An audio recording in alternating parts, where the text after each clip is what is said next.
Io sono un grande fan dell'UPM perché Je suis un grand fan de l'UPM parce que c'est l'unique instance de formation de l'œuvre qui arrive de manière capillaire dans le monde entier. Elle est fondamentale, surtout pour les territoires où les membres, ceux qui font partie de l'œuvre, où les membres de l'œuvre sont peu nombreux et où peu de personnes peuvent nous aider dans les parcours de formation. Ces dernières années, nous avons vu que l'UPM est vraiment un siège privilégié pour transmettre des contenus populaires, simples mais profonds, utiles vraiment à tous, du premier au dernier membre de l'œuvre de Marie. all'ultimo membro dell'opera di Maria. Ci possiamo chiedere il perché del tema di quest'anno sugli statuti? Nous pouvons nous demander le pourquoi du thème de cette année sur les statuts. Qu'est-ce que les statuts ont à voir avec l'OPM? Vous savez que dans un peu plus d'un an, en 2026, se tiendra l'Assemblée générale de l'œuvre de Marie.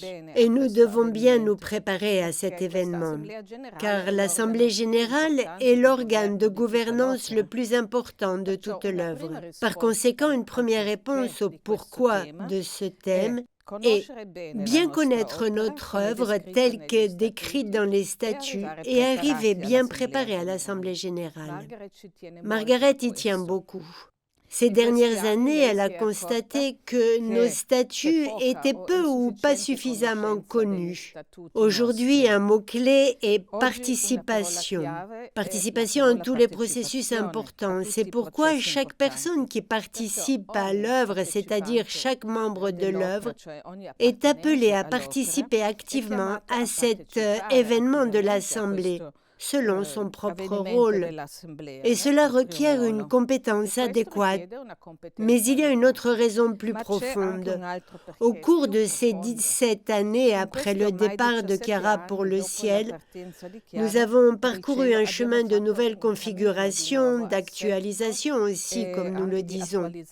Et de multiples parcours ont été entrepris, et au beau milieu de ces parcours ressortent deux questions de fond. Qui sommes-nous et où allons-nous? La question « qui sommes-nous » nous conduit à notre identité en tant qu'œuvre, à l'identité plus profonde qui doit ressortir au milieu de tous ces processus d'adaptation, d'inculturation ou de transformation. En d'autres termes, notre identité nous donne une physionomie particulière, différente de celle d'autres institutions. Par conséquent, nous devons l'admettre avec humilité aussi. Il s'agit d'une physionomie limitée.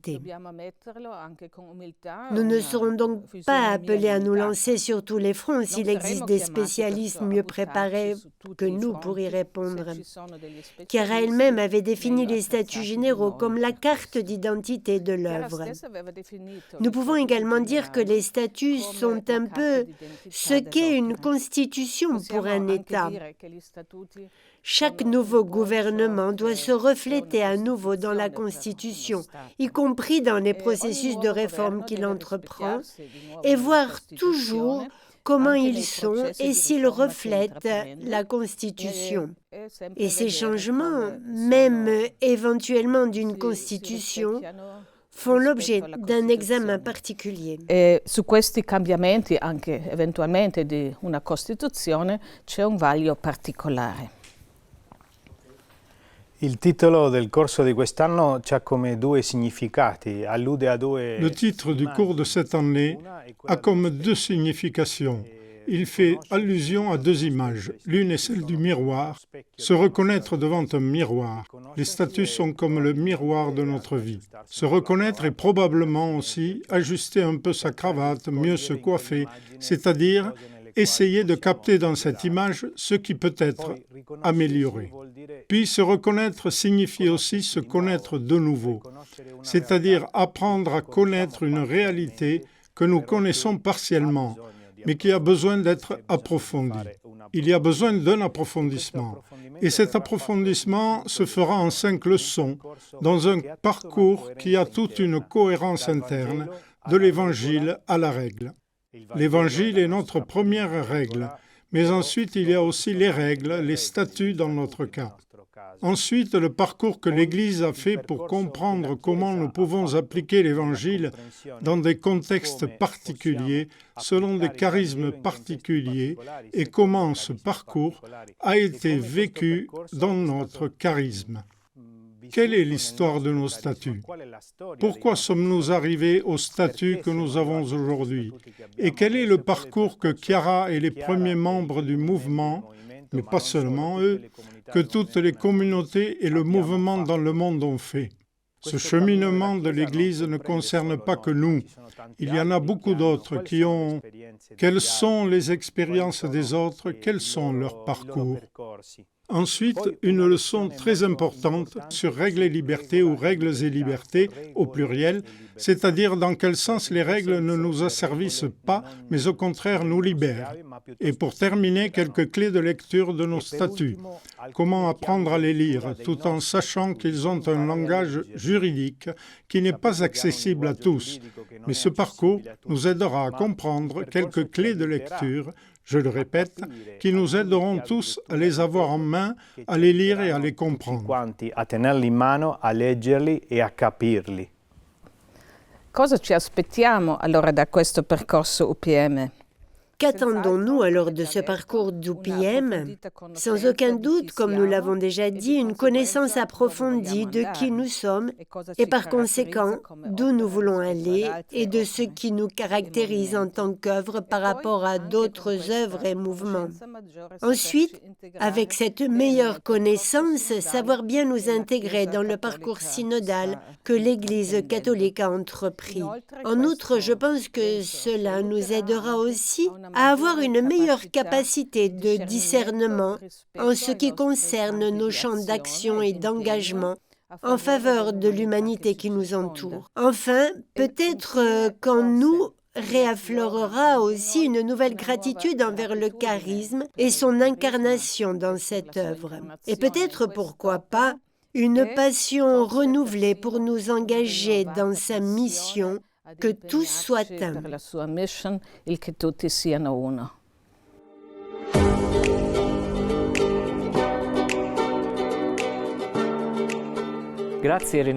Merci Renata et Francisco pour cette brève présentation. Tout est maintenant beaucoup plus clair en ce qui concerne le parcours que nous ferons ensemble au cours de ces mois.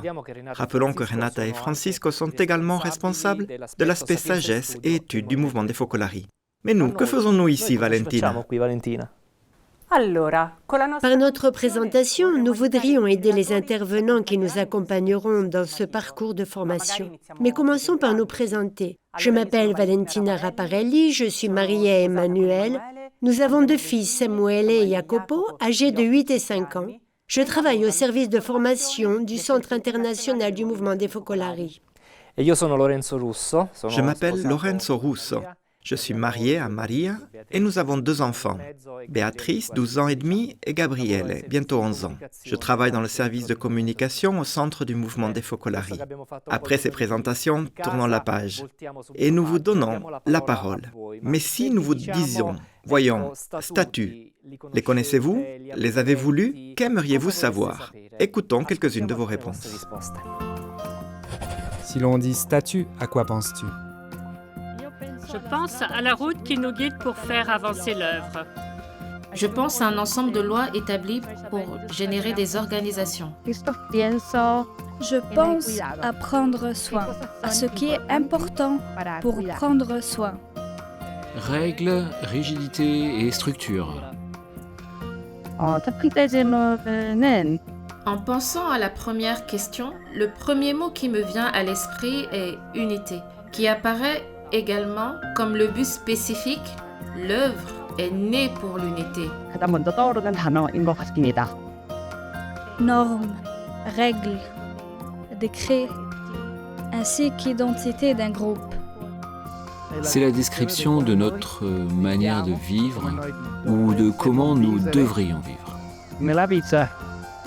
Je sens que c'est le dessein de Dieu sur le mouvement. Amour réciproque. Nous devons partir de là, et lorsque tout semble s'écrouler, si nous avons des difficultés dans le mouvement ou dans les relations, nous devons faire marche arrière et reconstruire l'amour réciproque. As-tu déjà lu les statuts de l'œuvre de Marie?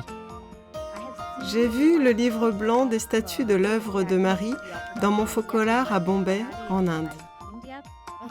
Oui, plusieurs fois. Non, jamais. Je viens de m'engager dans le mouvement il y a 8 mois.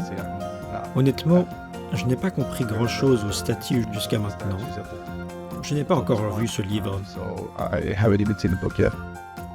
Mieux connaître le préambule. Si nous le lisons, il y a déjà toute la vie.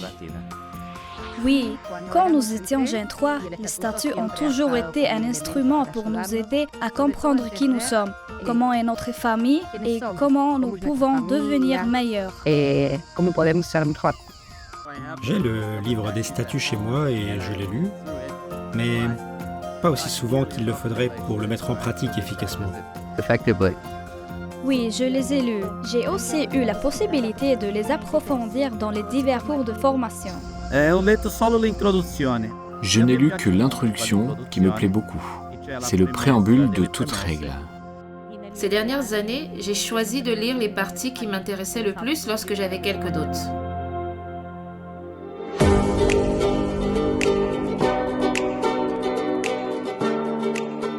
Valentina, tu as rencontré Maria Voce, qui a aidé Chiara Lubick, la fondatrice du mouvement des Focolari, à rédiger les statuts. Écoutons ce qu'elle t'a dit. Ascoltiamo cosa ti ha detto.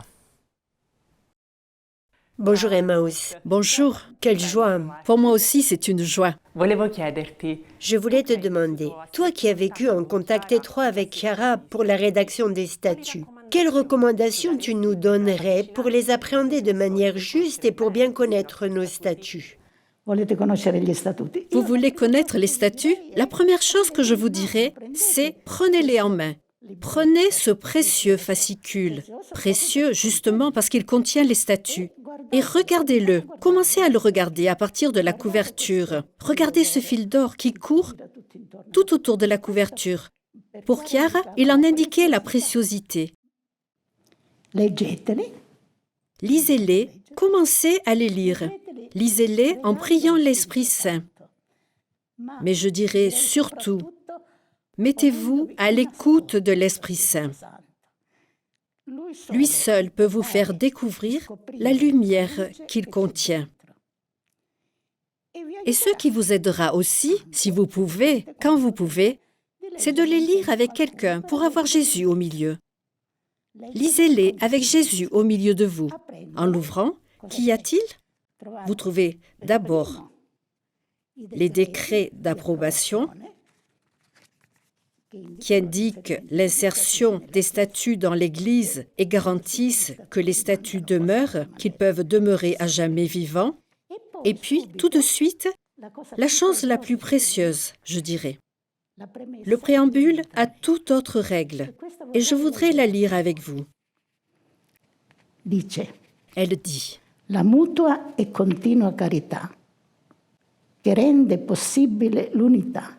La charité mutuelle et constante, qui rend possible l'unité et apporte la présence de Jésus dans la collectivité, fonde dans tous ses aspects la vie des personnes qui font partie de l'œuvre de Marie.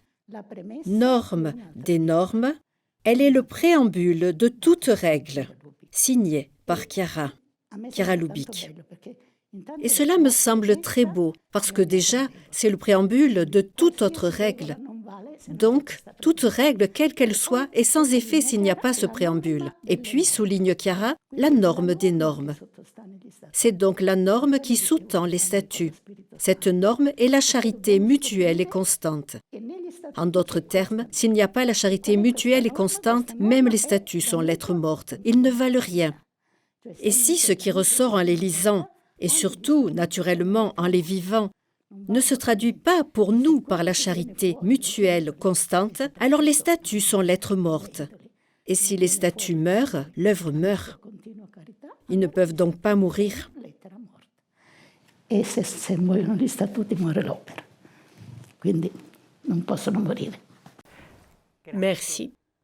J'ai voulu lire avec vous ce passage parce que cela me paraissait important. Tu nous as donné la perle précieuse. Oui, la perle précieuse, c'est ainsi que je la considère. Je voulais te demander si tu as dans le cœur un mot que tu dirais à quelqu'un qui n'a pas lu les statuts, peut-être parce qu'il ne se sent pas attiré par un texte qui lui semble trop juridique. Eh bien, je peux vous comprendre, moi non plus. Vi capisco. Je n'ai jamais été attirée par le juridique en tant que tel. Et Chiara certainement non plus. Avec Chiara, nous cherchons à saisir dans les statuts la possibilité. C'est cela, la signification et la valeur des statuts. La possibilité d'être guidé, conduit par la main pour incarner, actualiser et approfondir le charisme. Et nous pourrions ainsi, si nous découvrons cela, subvenir aux besoins de l'humanité d'aujourd'hui et de toujours, comme le ferait Chiara. Et lorsque je parle d'humanité, je me réfère bien sûr à toute l'humanité. Au sens large, je me réfère à l'humanité dans laquelle se trouve également l'Église, les églises, les dialogues. Et tous, comme le pape François le dit et ne cesse de le répéter ces derniers temps. Car les besoins changent. Ils changent de temps en temps. Ils changent toujours en fonction des époques. Le charisme, s'il est vécu, nous éclaire afin que nous puissions répondre aux besoins de chaque époque. Pensez donc, si les statuts ne sont pas précieux, s'ils ont cette capacité. Et donc, ils sont immortels. Immortels tant que Dieu veut que le charisme opère, c'est-à-dire toujours, et alors de l'avant, ensemble. Immortali finché Dio vuole che il carisma operi, cioè sempre. Avanti allora, insieme. Merci, mille merci Emmaüs. Merci à toi, Valentine. Oui, de l'avant ensemble. De l'avant ensemble, jusqu'au bout.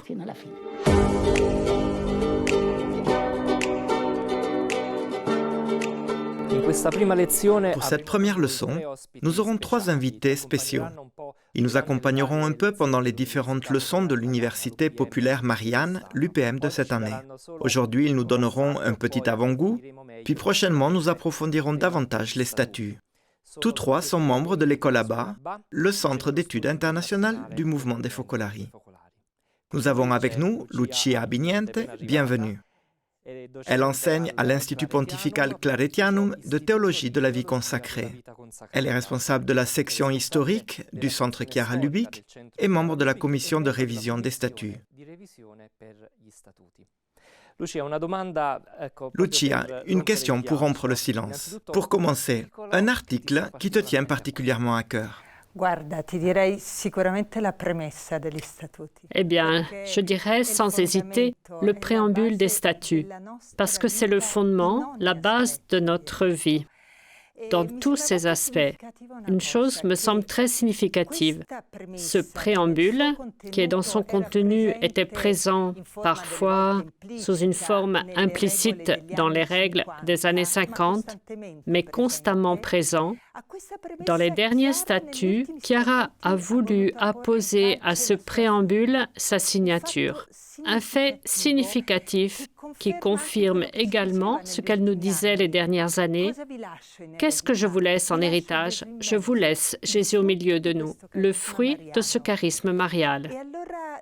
Et alors, on comprend encore mieux ce choix sur lequel elle a réfléchi.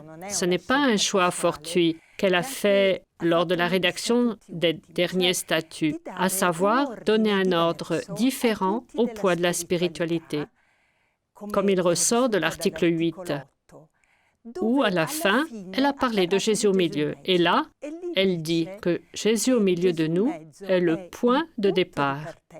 Réalité toujours présente sur le parcours des membres du mouvement et de manière spéciale, point d'arrivée. Il est donc vraiment le principe Et le préambule est une présence constante. C'est toujours lumière pour l'aujourd'hui du mouvement, comme il l'a été pour Chiara et tout au long de ces années. Et c'est aussi une lumière pour l'avenir. Merci Lucia. Mais approfondissons ensemble la connaissance de ces statues et de notre histoire. L'Église, en effet, a toujours été enrichie par différents charismes. Mais comment le charisme de l'unité de Chiara s'insère-t-il avec sa spécificité dans ce parcours?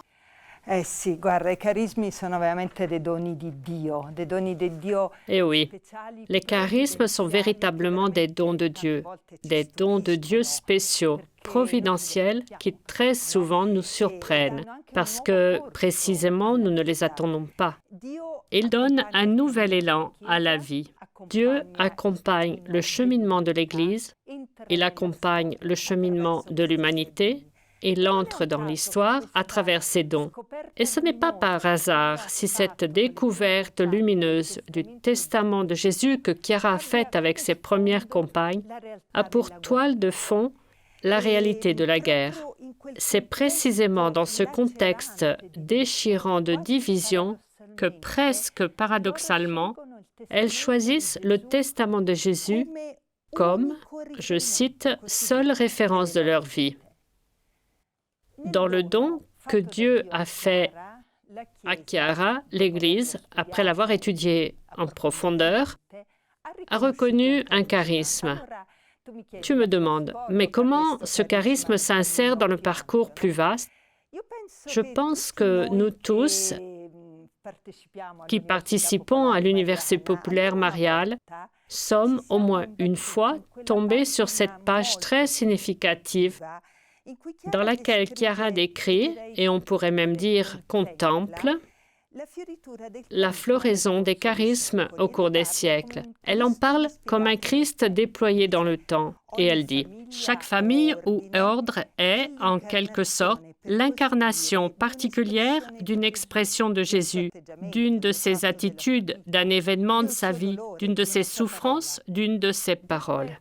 Une même racine, donc, unit tous les charismes. C'est la racine évangélique. Et la parole que Dieu a voulu remettre à Chiara est l'unité. L'article 4 des statuts l'exprime très bien. Lisons-le. L'œuvre de Marie, du fait de son lien particulier avec Marie et de sa ressemblance avec l'Église, concourt à rétablir la communion pleine et visible entre toutes les églises et communautés ecclésiales et à orienter au Christ l'humanité entière en réalisant la fraternité universelle. L'unité, qui est son caractère distinctif, marque son esprit, ses buts, sa structure et son gouvernement. Il est beau de voir comment, même en un seul article, le langage juridique arrive à exprimer tout le charisme. Il nous donne ce large horizon qui embrasse l'humanité, où on y parle également de fraternité universelle. L'unité, nous le savons, est avant tout un don de Dieu et aussi une note caractéristique de l'Église. Alors, on peut dire, elle n'est pas la prérogative ou monopole d'un seul groupe dans l'Église. Non, absolument pas. Et là, il me semble que le concourir de l'article numéro 4, l'œuvre de Marie concourt, l'exprime bien, parce qu'il dit que l'œuvre de Marie n'est pas seule, mais qu'elle correspond au don qu'elle a reçu en donnant cette contribution. Et dans quel sens parler de nouveauté? Revenons aux origines du mouvement. Nous savons que dans une expérience qui est commune aux fondateurs, l'Esprit met l'accent sur certaines paroles. Et il en était ainsi pour Chiara. Il le souligne avec une telle force qu'elle, Chiara nous disait, nouvelle la découverte de Dieu amour, nouvelle la découverte de l'Évangile, nouveau cette révélation même de Jésus abandonné, tout nouveau. Nouveau également cette compréhension et cet élan de vivre pour l'unité, le tout accompagné d'une lumière à laquelle Chiara a donné, nous le savons, le nom d'idéal avec un I majuscule. En même temps, il est affirmé aussi qu'il n'y a rien de nouveau. Rappelons-nous lorsque Chiara disait « Nous voulons être chrétiens et c'est tout ». Elle a aussi éprouvé une certaine réticence quand l'archevêque a demandé une forme juridique qui a ensuite donné naissance au statut de 1947. On parlait déjà alors de statut, même s'il s'agissait du statut des Focolari de la Charité, apôtres de l'unité. L'archevêque avait perçu quelque chose de nouveau, même si c'était à l'état embryonnaire, dans ce qui était en train de naître. Et Chiara a répondu par obéissance. Alors, comment devons-nous comprendre cette apparente contradiction? Je pense que c'est justement la confirmation d'un charisme authentique, parce qu'un charisme est toujours porteur de quelque chose de nouveau, mais il se greffe sur l'histoire de l'Église, sur la tradition. Alors, rien de nouveau, c'est vrai, mais tout est nouveau également, comme l'est toujours l'Évangile, que l'Esprit nous rappelle avec son souffle. Ce n'est pas un hasard si le charisme de Chiara est arrivé par un souffle de l'Esprit précisément dans les années qui ont précédé le Concile Vatican II. La découverte de l'Église comme communion. Et alors, on comprend la sagesse de Chiara dans l'assistance à toujours nous rappeler que si nous devons définir en un mot le charisme, ce mot est unité. L'unité exprime le don que Dieu a fait au mouvement en relation avec ceux dont il a enrichi l'Église au cours des siècles. L'unité, disait Chiara, est notre vocation spécifique. L'unité est ce qui caractérise le mouvement.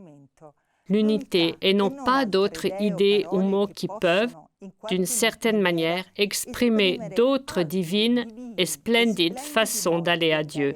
Dans l'unité, mot synthèse du mouvement, Chiara voit contenue la caractéristique spécifique du charisme et donc aussi sa nouveauté. L'unité est donc un don de Dieu. Et c'est aussi notre vocation spécifique. Mais à nous alors, que nous est-il demandé? Quelle est notre contribution?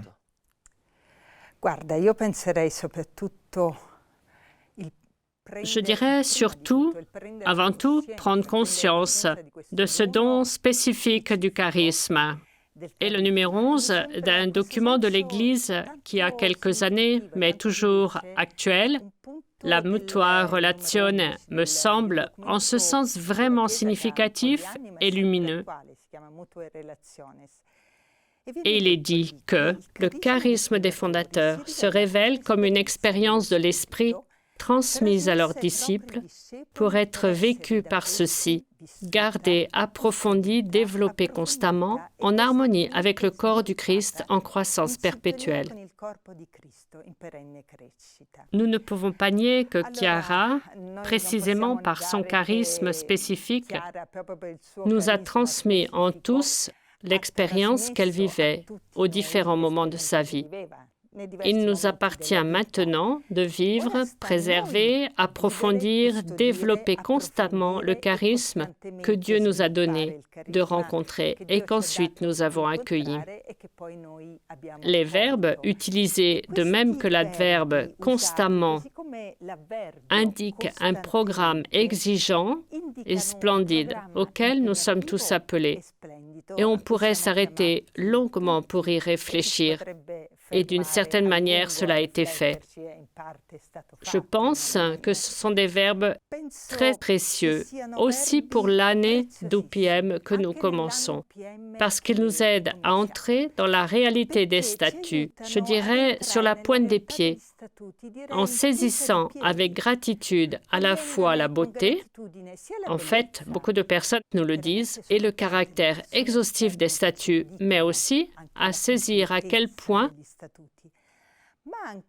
le langage juridique exprime le charisme et comment les statuts nous donnent la physionomie d'une réalité ecclésiale que Chiara a su engendrer dans la fidélité à Dieu. È riuscita a generare nella fedeltà a Dio. J'aime l'histoire, je pense que vous le savez, n'est-ce pas?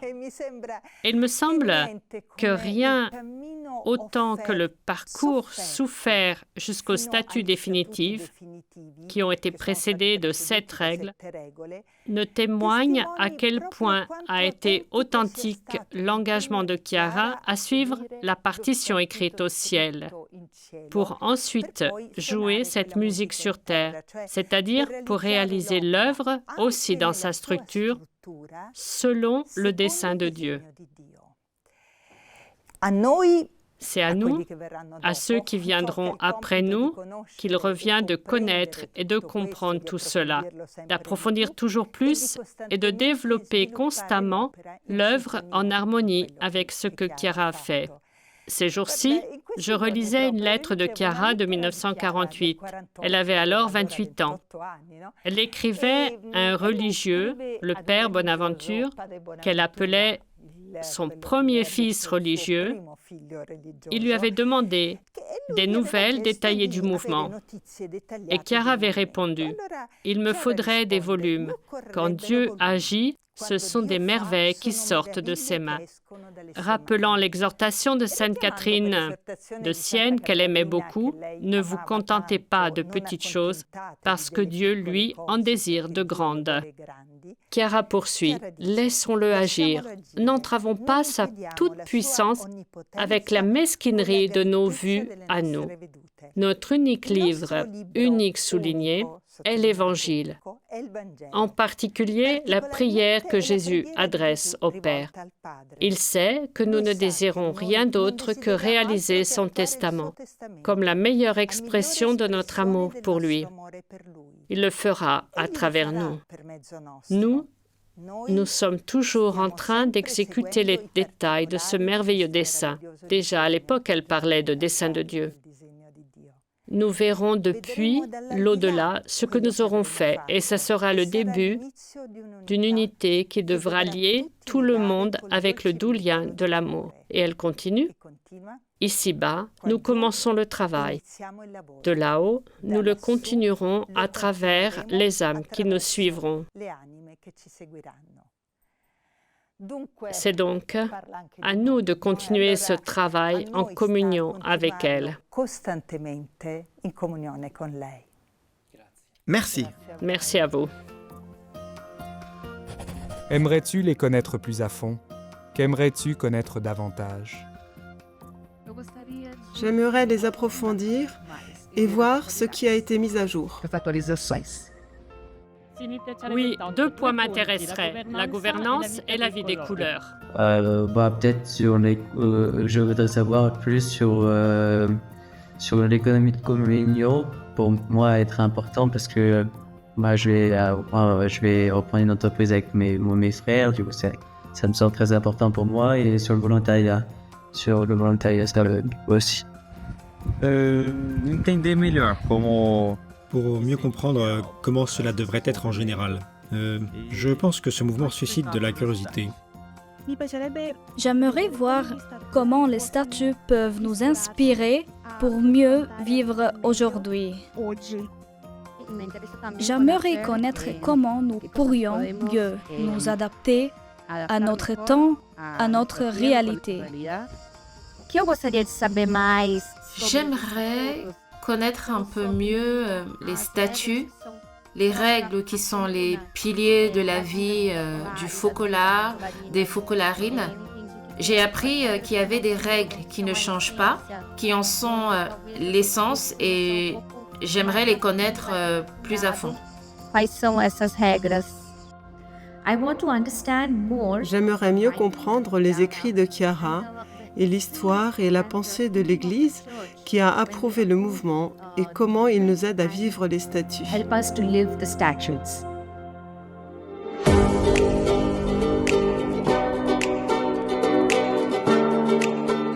Et nous voici avec un nouvel invité pour ce premier cours. Souhaitons donc la bienvenue au Père Fabio Ciardi. Merci. Le Père Fabio est oblin, il est professeur de théologie spirituelle et entre autres, il est l'auteur de nombreux livres et articles. Père Fabio, à toi aussi nous demandons, y a-t-il dans les statuts un article qui te tient particulièrement à cœur? L'articolo, do il numero, no? 64. L'article, je donne le numéro, n'est-ce pas? L'article numéro 64. Ce choix est très personnel parce qu'il commence par la citation de ma parole de vie. Dieu n'aime que celui qui vit avec la sagesse. Il s'agit d'un article qui parle de la sagesse. La sagesse, ce n'est ni l'étude, ni la science, ni la culture. La sagesse, c'est vraiment entrer en Dieu et contempler Dieu, savourer Dieu, vivre de Dieu. Cet article dit en substance que pour avoir la sagesse, il faut vivre toute la spiritualité. En effet, en quelques lignes est expliquée toute la spiritualité. Parce qu'il commence en disant, tout d'abord, que la sagesse, elle se demande avec la prière. Et cela nous met déjà en Dieu et nous fait faire le choix de Dieu. Et puis il dit que pour avoir la sagesse, il faut vivre toutes les paroles de Jésus. Et donc nous avons là la parole de vie qui est centrale dans la spiritualité. Vivre la parole de vie, vivre la volonté de Dieu. Et pas seulement. Pour avoir la sagesse, il faut suivre Jésus jusqu'au bout, prendre sa croix chaque jour et le suivre. Il y a donc ici la réalité de Jésus abandonné. En vivant Jésus abandonné, on devient sage de sa sagesse. Et puis l'article dit qu'en suivant Jésus abandonné, en vivant avec lui, on a l'Esprit Saint avec ses dons. Et puis en vivant ainsi, en vivant la volonté de Dieu, en vivant l'amour, nous avons Jésus au milieu de nous, et il est la sagesse. Il illumine nos cœurs et nous dit comment vivre. En résumé, je me suis étendu, n'est-ce pas, alors que l'article est très court, mais en résumé, l'article contient la synthèse de toute la spiritualité et il dit que la spiritualité conduit à la sagesse. La sagesse est le fruit de la spiritualité. La spiritualité nous conduit à savourer Dieu, à vivre en Dieu. C'est pour cela que cet article me plaît. La spiritualità ti porta a gustare Dio, a vivere in Dio. Per questo mi piace questo articolo. Merci beaucoup. Père Fabio, maintenant une question un peu provocante. La règle ne risque-t-elle pas de se substituer à l'Évangile? Tu lis des livres? Oui, bien sûr. Moi, en général, quand je lis un livre, je saute l'introduction. Pourquoi? Perché mi piace avere il contatto diretto col libro. Eh bien, parce que j'aime avoir un contact direct avec le livre. Je lis le livre et puis éventuellement, après, je vais lire l'introduction, quand je suis déjà entré dans la réalité du livre. Voilà. Une règle est une introduction à l'Évangile. C'est pourquoi j'aime lire d'entrée l'Évangile et puis aller ensuite en lire l'introduction, la règle. Et si on achète un livre et qu'on s'arrête à son introduction, bien, on a perdu 100% du livre. Donc, une règle est une explication de l'Évangile, une introduction à l'Évangile. La règle t'accompagne pour que tu puisses entrer dans la réalité de l'Évangile. Il est donc absurde de donner beaucoup de valeur à une règle et puis d'oublier à quoi elle sert. Historiquement, il a pu parfois y avoir ce danger. Je ne sais pas, au début du XXe siècle, dans les années 50, un livre réputé a fait école. Son titre était « Le culte de la règle ». Rien que ces mots, le culte de la règle, c'est comme dire le culte de l'introduction. Mais aujourd'hui, il me semble que la situation est inverse. Après le Concile, il y a eu un gros travail pour rénover les règles, les statuts. On y a consacré beaucoup de temps. On a fait des commissions, il y a eu des études. Et puis finalement, après tout ce travail, la règle sort et on la met dans un tiroir. Ça, c'est un risque très important.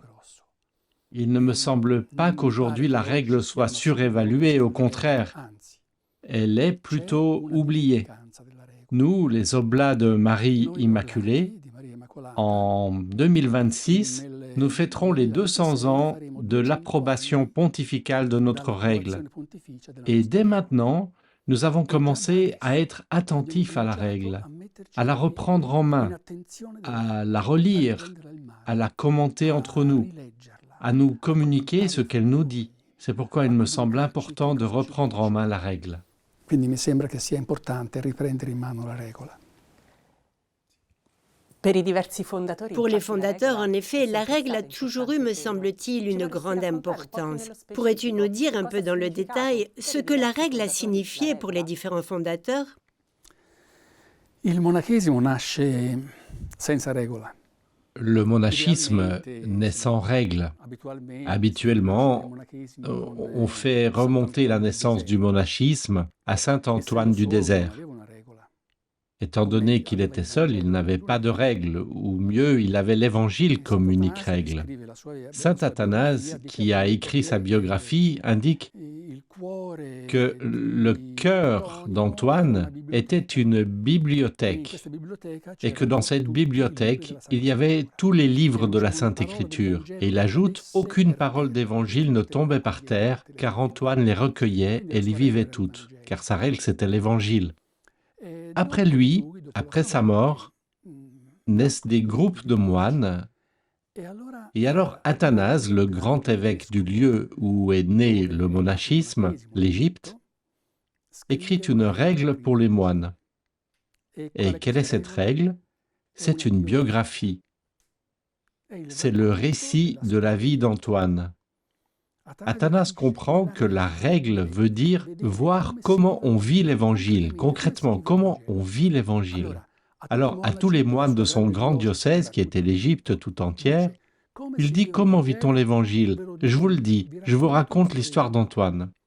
Et en racontant l'histoire d'Antoine, il raconte comment on entre dans l'Évangile. Donc vous voyez que la règle est toujours perçue comme une introduction à l'Évangile. Avec l'arrivée de Pacôme, c'est alors la véritable naissance des communautés monastiques. Si nous lisons la règle qu'il a écrite, car finalement il a écrit une règle, nous restons un peu déçus parce qu'il s'agit de normes très pratiques, telles que comment on vit ensemble, comment on mange, où l'on va, ce que l'on fait ou ce qu'il ne faut pas faire. Il n'y a rien de spirituel. Et si nous demandions à Pacôme, comment se fait-il que tu as écrit pour tes moines une règle si terre-à-terre sans rien de spirituel, il nous regarderait l'air scandalisé et il nous dirait « Et alors? Mais la règle c'est l'Évangile, je n'ai pas écrit une règle, la règle c'est l'Évangile. Moi je donne seulement quelques règles pratiques pour vivre ensemble. » Et puis, au fil des siècles, les règles se développent toujours davantage. Cette introduction à l'Évangile devient toujours plus complète, toujours plus belle, plus profonde. Pensez à saint François. Lui aussi ne voulait pas écrire de règles. Mais lorsqu'il l'a écrite, avant de mourir, il a dit dans son testament « Ne changez pas ma règle, parce que c'est vraiment mon expérience. Alors, suivez-la. Ne dites pas « Mais je pense comme ci, je pense comme ça. » Vivez comme je l'ai écrit. Donc, ils sont convaincus, les saints, tous, que leur règle n'est vraiment qu'une introduction à l'Évangile. Sono convinti, i santi tutti, che la loro è davvero una introduzione al Vangelo. Père Fabio, pour Chiara Lubick, qui nous a toujours dit qu'elle ne nous laissait que l'Évangile, quel sens avaient donc les statuts? Elle a dit cela? Oui. C'est génial. C'est génial parce qu'on voit que Chiara se réfère à la tradition antique que je vous ai à peine esquissée. Cioè, per Chiara la parola di vita è fondamentale, centrale. Oui, pour Chiara, la parole de vie est fondamentale, centrale. L'idéal naît quand, ensemble, dans les abris, elles ouvrent l'Évangile et lisent l'Évangile. Saint François, quand il a ouvert l'Évangile, a été frappé par certaines paroles d'Évangile. « Allez 2 par 2 sans rien emporter avec vous. » Il s'est dit « C'est cela que je veux. C'est ça l'Évangile que je veux vivre, c'est comme ça que je veux le vivre. » De même, Chiara, quand elle ouvre l'Évangile et lit le testament de Jésus, l'amour réciproque, l'unité, la présence de Jésus au milieu de ceux qui vivent l'amour réciproque, elle dit « c'est cela que je veux, c'est ceci notre vie ».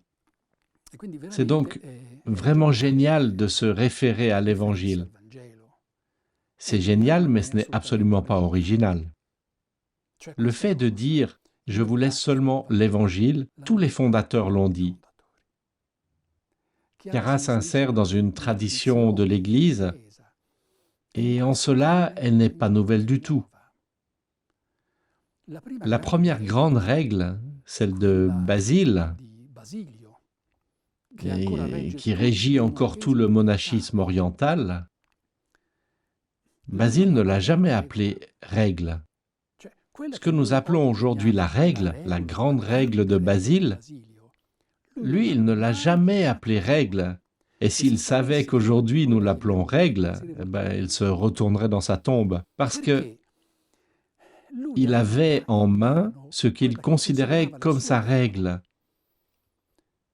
les Moralia, un texte qu'il avait toujours avec lui.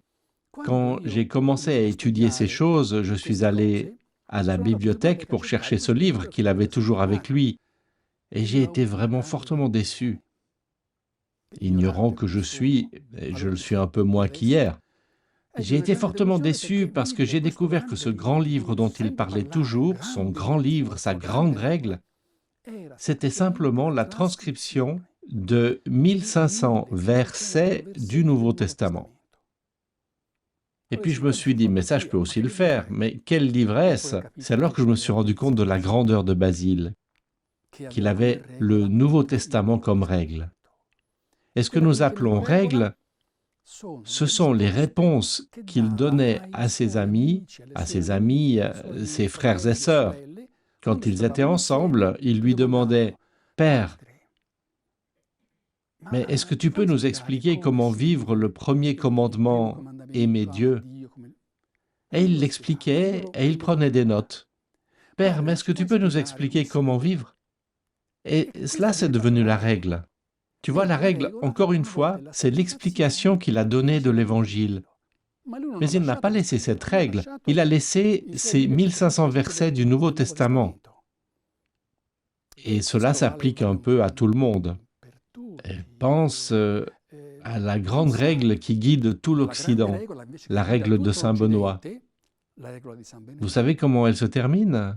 Cette grande règle se termine en disant « Il s'agit d'une règle pour les débutants, pour ceux qui ne savent pas encore faire les premiers pas, mais pour ceux qui continuent dans la vie, pour ceux qui veulent vraiment atteindre la perfection, s'il vous plaît, orientez-vous vers le Nouveau Testament. » Donc, Saint Benoît laisse sa règle aux débutants, pour qu'ils commencent à faire les premiers pas. Mais ensuite, pour courir, il faut le Nouveau Testament. Donc, Chiara est géniale en disant cela, mais ce n'est pas original, heureusement, parce qu'elle continue une très très belle tradition qui accompagne toute l'Église. Ma non è originale, per fortuna, perché continua una tradizione bellissima che accompagna tutta la Chiesa. Merci, Père Fabio. À quoi penses-tu que les statuts peuvent servir? Je pense que les statuts servent à décrire notre vie, comment nous vivons et pour qui nous vivons, comme une boussole qui indique la direction. Je comprends que c'est là que se trouve notre point de départ et notre point d'arrivée, notre but.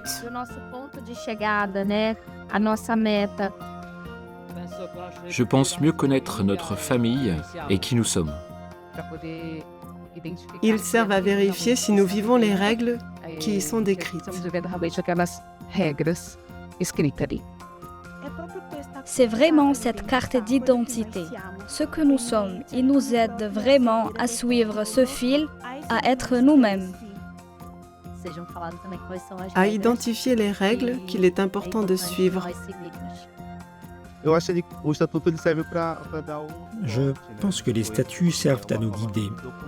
C'est une manière de documenter tout ce à quoi s'engage une personne, au niveau humain, mais aussi spirituel.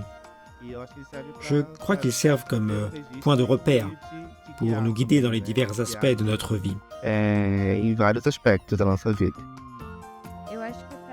À rendre plus légitimes et organisées les lois les règles et les principes du mouvement. Merci. Ça sert pour tous les jours de ta vie à améliorer le monde, à faire du mieux qu'on peut pour que tout le monde vive bien dans ce monde.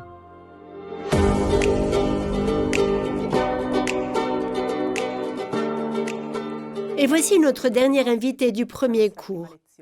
Bienvenue Adriana Cosseddu. Adriane est professeure de droit pénal. Elle est responsable de la commission pour la révision des statuts et a été responsable du réseau international Communion et droit du mouvement dei Focolari. Adriana, nous te posons la même question. C'è un articolo degli statuti che ti sta particolarmente a cuore?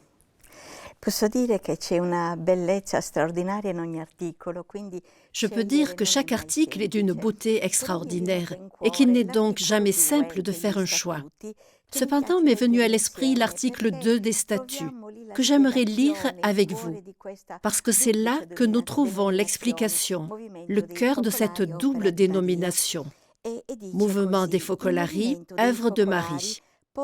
Il dit ainsi, le mouvement dei Focolari porte le nom d'œuvre de Marie parce que sa spiritualité caractéristique, comme Marie, elle donne le Christ spirituellement au monde, la diversité de sa composition, sa diffusion universelle, ses rapports avec des chrétiens de diverses églises et communautés ecclésiales, avec des personnes de diverses croyances et même sans option religieuse, ainsi que sa présidence laïque et féminine, montre qu'il existe un lien particulier entre elle et Marie, mère du Christ et de tout homme.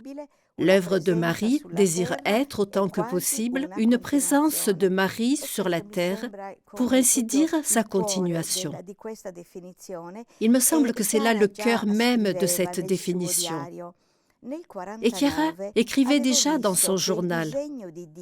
En 1949, j'avais compris que le dessein de Dieu sur nous était d'être une petite Marie, égaux en tout à la mère. Plus tard, j'ai compris que Jésus voulait que nous la revivions sur terre, c'est-à-dire dans l'unité avec les autres et aussi individuellement. Et ici revient notre donner Christ spirituellement au monde. Mais comment pour étreindre toute humanité, comme Marie, qui est mère de tous et de chaque homme? C'est un regard nouveau sur Marie. Et c'est elle qui nous ouvre le cœur à la dimension de la fraternité universelle. Mais son amour est pour tous, son amour est pour chacun. Et alors, je l'imagine très attentionnée envers nous, envers chacun de nous, dans une proximité qui prend sur elle nos besoins, nos nécessités, forte des promesses qu'elle chante elle-même dans le Magnificat et qu'elle nous livre comme la possibilité pour nous de réaliser la révolution sociale. Alors, en un mot, je dirais, si je devais résumer cet article, Marie nous enseigne ce qu'est l'amour. Voilà, Adriana, ceci pour un seul article. Mais si nous voulions condenser tout le message des statuts en quelques mots, ce n'est pas facile. Toi, que nous dirais-tu? Direi che per apprezzare qualcosa o qualcuno occorre innanzitutto conoscerlo, conoscerla. Je dirais que pour apprécier quelque chose ou quelqu'un, il faut avant tout le connaître, la connaître. Et il me semble pouvoir dire qu'il est important de découvrir aussi dans les statuts la racine la plus cachée, celle qui maintient la diversité de l'œuvre dans l'unité. Et pour faire cela, je voudrais recourir à une image qui est celle de l'arbre, auquel Chiara elle-même, dès 1949, comparait l'œuvre. Elle la voyait ainsi. Pensons à la structure de l'arbre. Il y a une racine qui vit cachée, mais donne naissance au tronc, qui devient la structure portante. Puis, du tronc, naissent les branches. Elles sont toutes différentes, diversifiées entre elles. Et ce n'est autre que cette variété de l'œuvre qui s'exprime ensuite dans les subdivisions, dans les mouvements. Et puis, il y a les fleurs qui bourgeonnent en continuation, qui disent la nouveauté constante, et que je me plais à considérer comme la beauté du vêtement extérieur. Et puis, la sève qui coule, qui nourrit, qui fortifie. Et que peut être cette sève? La vie qui se fonde sur l'amour réciproque. Ce que Chiara explique déjà dans le préambule des statuts. Et cela m'a frappé, parce que cet être l'amour réciproque, sur cette page qui est la première page, me rappelle les mots que Chiara a répétés toujours. La vie précède le droit. Et alors, que nous transmettent les statuts aujourd'hui? Je dirais simplement la vie. À cet égard, une autre comparaison me vient à l'esprit.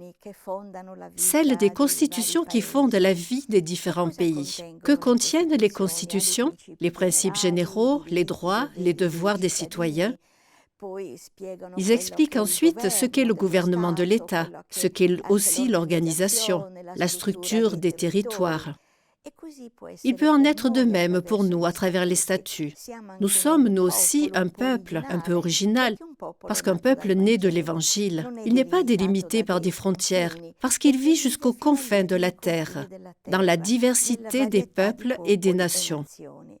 Sa liberté est assurée par l'écoute de cette voix, la voix d'un père qui est amour et qui aime tous ses enfants, sans faire de préférence. Et l'égalité est inscrite dans la valeur incommensurable de chacun, considéré comme notre Jésus. Jésus l'un pour l'autre, sans différence. Alors, comme tout statut, les statuts de l'œuvre aussi, nous disent notre devoir être. Ils décrivent ce que j'aime imaginer, Chiara aussi l'a appelé ainsi, comme notre carte d'identité. La carte d'identité nous présente. Elle contient nos traits essentiels sous forme brève et concise. Et quel est donc le contenu des statuts en tant que carte d'identité? Ils possèdent toutes les caractéristiques que nous avons mentionnées, mais ils y ajoutent un quelque chose. La dimension mystique. C'est une norme très originale que Chiara nous transmet, c'est la présence de Jésus présent parmi nous. À lui sont finalisés les points de la spiritualité. C'est lui qui guide l'œuvre. Et j'aime rappeler certaines expressions de Chiara qui nous aident précisément à saisir le sens le plus vrai, le plus profond, je dirais même la beauté au-delà de l'aspect juridique. Pour Chiara, elles exprimaient la règle des règles, la norme des normes, qui est conservée, ou un Jésus au milieu de nous. Ce n'est donc pas une forme juridique, c'est la vie, ce qui pourrait l'exprimer uniquement la volonté de Dieu, écrite dans une règle, celle qu'un fondateur, ajoutait-elle, comme un instrument dans les mains d'un artiste, trace dans ses lignes essentielles. Il doit et veut le faire avec la force avec laquelle une mère dit « Ceci est mon enfant ».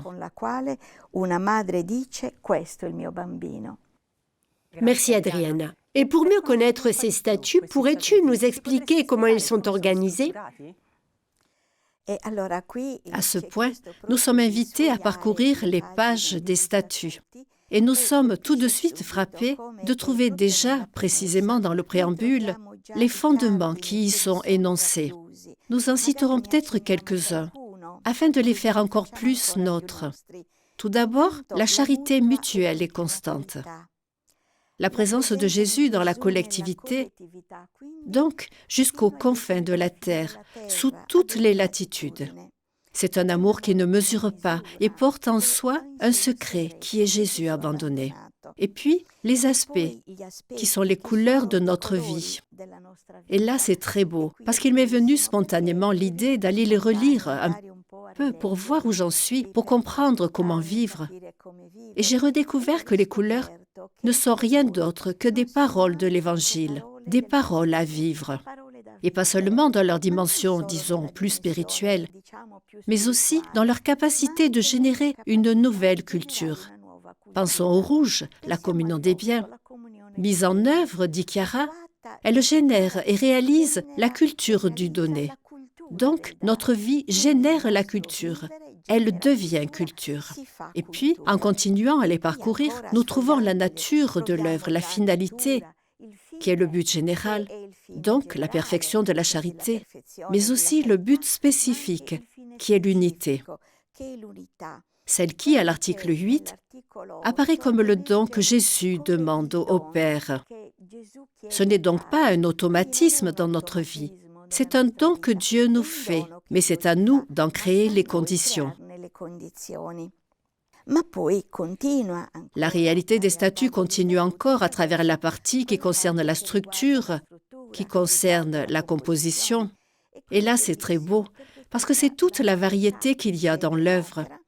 Et ensuite, la 4e partie est consacrée au gouvernement, puis la vie des zones. Puis, il y a une autre partie qui se situe à partir de la 6e partie, qui, d'une certaine manière, est comme un éventail qui déploie ce qui, dans les premières parties, constitue l'unité de l'œuvre. Cette œuvre une s'ouvre, et ensuite nous trouvons alors les mouvements, nous trouvons les branches, puis nous trouvons les relations avec les différentes églises, les différentes communautés ecclésiales, qui sont une partie vivante, qui vivent en communion avec nous dans l'œuvre. Et puis, il y a aussi les personnes d'autres religions, les personnes d'autres convictions, jusqu'à arriver à la page qui concerne les relations avec l'Église. Car c'est dans l'Église que l'œuvre a été approuvée, et c'est à l'Église qu'elle doit répondre. Que nous disent donc ces statuts? Tout nous parle de la dimension personnelle et communautaire de notre vie. Nous retrouvons les dialogues, nous le savons, les 5 dialogues à large rayonnement, l'imbrication des relations, comme je le disais. Et ici, il y a aussi une variété d'expressions, car nous passons de la communion à la fraternité universelle jusqu'à l'unité. Dernièrement, j'ai trouvé vraiment dans l'expérience que nous vivons ensemble, dans la commission chargée d'étudier la révision des statuts, j'ai trouvé la possibilité de redécouvrir la beauté des statuts et surtout dans le fait de les relire ensemble, de les relire avec les autres membres de la commission. Et là, c'est comme si Dieu lui-même m'expliquait quelque chose. D'une part, le fil d'or qui relie toutes ces normes entre elles. D'habitude, il m'était peut-être arrivé de m'arrêter sur une norme ou sur l'autre. Pour le 5e dialogue, allons voir comment c'est. Pour l'école là-bas, allons voir ce que dit Chiara. Mais pas ici. Ici, c'est comme un chemin, pas après pas, où ce fil d'or relie toutes les parties des statuts. Mais pas seulement. C'est comme une lumière qui s'allume sous chaque terme, et on le sent chargé d'une signification précise. Et cette signification explique la signification d'un autre terme, d'une autre partie des statuts. Et alors, c'est comme si se composait une mosaïque. Merci.